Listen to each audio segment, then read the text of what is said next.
So I want to start off this video by addressing the two main concerns about Space Jam 2. First and foremost, both the Space Jam movies are bad. This isn't a hot take anymore. I don't know why everybody is acting like it is. We've known the first movie sucked since we all became adults and got over the 90s. And secondly, yes, Space Jam 2 is a movie for kids, but that does not mean we should not be able to criticize it. There is so much good content out there that is technically for kids, but the creators don't limit themselves to being just for children. The first movie was such a pivotal moment for the 90s despite it being a dumbass movie, so just because a piece of media is technically for kids doesn't mean it can't be held to a higher standard. Won't somebody think of the children? They deserve better than this. I'm shorter than Kevin Hart.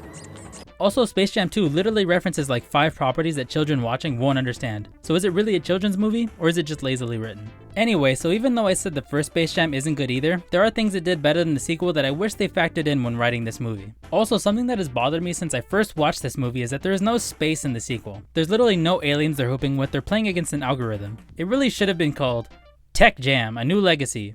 It kind of rolls off the tongue like vomit, but at least it's more accurate. I can't wait for another 20 years when Luka Doncic has a Space Jam where Bugs Bunny crosses up a European dictator. Anyway, so now that I got that out of the way, let's discuss. So we all know Space Jam. If you were to make a Venn diagram of two of the things I love most on this planet, that being basketball and terrible movies, Space Jam would be the byproduct. And it was. I even had these baller ass Space Jam sheets that were my favorite when I was a toddler. Either way, the main ingredient the sequel is missing for me is the mystique of the National Basketball Association and their players. You would assume a basketball fan would want to watch a movie featuring a generation's greatest basketball player, as well as a cast of multiple other all-stars that cameo in the movie. Of course they would. It worked in the 90s, it can work now. Some of my favorite scenes from the original are when we get to see the other all-stars of the 90s struggle with the Monstars stealing their basketball talent. We get goofy scenes of legends like Charles Barkley and Muggsy Bogues as breaks from the main story of Michael Jordan and the Looney Tunes dicking around. This new movie delivered a better cast of players than the original, but they barely put them in the movie. The live-action versions of the basketball all-stars are literally in one scene that's less than a minute long. I timed it. Nneka Ogwumike is a former MVP, and Diana Taurasi is commonly known as the greatest player the WNBA has ever seen. Oh, they both each get one line in the scene. Damian Lillard is one of the most popular players in the league. He raps, and he hits ridiculous shots like this shit. Lillard, long range three, and it's good! He also has one line. Then we have Anthony Davis, who literally a little over a year after filming this wins a championship with LeBron. By the way, through the entirety of the playoff run, you could always see him in the background waiting for LeBron like a little kid. It was pretty funny. Anyways, yeah, he has one line too. And the most criminally underused NBA player is Klay Thompson. I'm a little biased here. I'm a fan of the Warriors. Have been since I was a child. But Klay Thompson is the most unintentionally hilarious person of all time. This one time while he was in New York, he happened to get stopped by a news anchor asking him questions about fucking scaffolding, and then he answers in the most genuine way possible. I usually observe if the piping and stuff is new, or if sometimes, you know, something looks like it's been there a while, I kind of try to avoid. More recently, last season he joined the commentary team to announce a random Warriors game, and my man was very clearly high out of his mind. What's up, man? What's up, Klay? How you doing, man? Check. Oh, mic works. Mic's hot.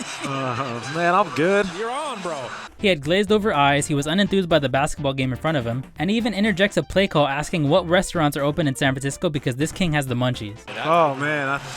What's up with eating right now in the city? Can we is it outdoor seating yet? There's outdoor seating now. Yeah. That's good. Hey, we saw. How do you cast this man and give him one line as himself? I say as themselves because they do return later in the movie as dumb little superhero versions of themselves in this dumb gamerverse that this movie really wants to push. And I guess that's the point I really wanted to get across about this movie. If you make a Looney Tunes basketball movie, you come for the Looney Tunes and the fucking basketball. That's where our second issue comes in. We go in hoping for a fun movie with basketball players, instead we get LeBron James being a bad dad and way too much time discussing his fake son. By the way, why did they not put LeBron's actual kids in this movie? A lot of NBA fans are already familiar with LeBron and his family, so seeing him talk to these random kids and the lady from The Walking Dead just feels really weird. It's not a deal breaker or anything, who cares, but you can obviously tell he just met these people. Either way, if you didn't already know, the main point of this movie is that LeBron James' kid wants to be a fucking gamer instead of a basketball player like his dad and his brother. I hope this isn't based on LeBron's actual kid, but that's probably the lamest shit I've ever heard. Most nerds who grew up playing video games have absolutely toyed with the idea of being a game designer, and there's nothing wrong with that. I know I did it, but we're also not all LeBron the King James' fucking child. By the way, the King is a great nickname, but they say it like every 2 minutes in this movie. Either way, it's obvious why this child character is in this movie. The writers felt it was necessary to give the children an audience surrogate that they can view the movie through. Most children's movies do this. Spy Kids, Home Alone, The Boy in the Striped Pajamas, you know, all the classic children's movies. But that isn't always necessary. You wanna know who the audience surrogate was in the first Space Jam? Michael fucking Jordan. MJ's kids were in the movie, yes, but they weren't featured this heavily because all the kids watching wanted to be Jordan. They had a whole fucking run of Gatorade commercials talking about little white kids wanting to be like Mike. We're not here for Jeffrey and Marcus, bro. So do kids not want to be like LeBron anymore? He is getting kinda old. The answer is no, kids still very much want to be like LeBron. Any quick scroll through NBA Twitter will show you how dedicated these children are to LeBronaganda. So here's my proposal of what they should have done. Now take this with literally the most massive grain of salt because I am not a writer, I'm just a butthole with an opinion. So a lot of people have been complaining about the WB property love fest that's the second act of this movie. And that entire plot point has no issues for me. I want to watch the Looney Tunes do dumb shit, and it's fine if they're doing it in other film properties. LeBron is Mr. Freeze in a second of this movie, and I love that dumb shit.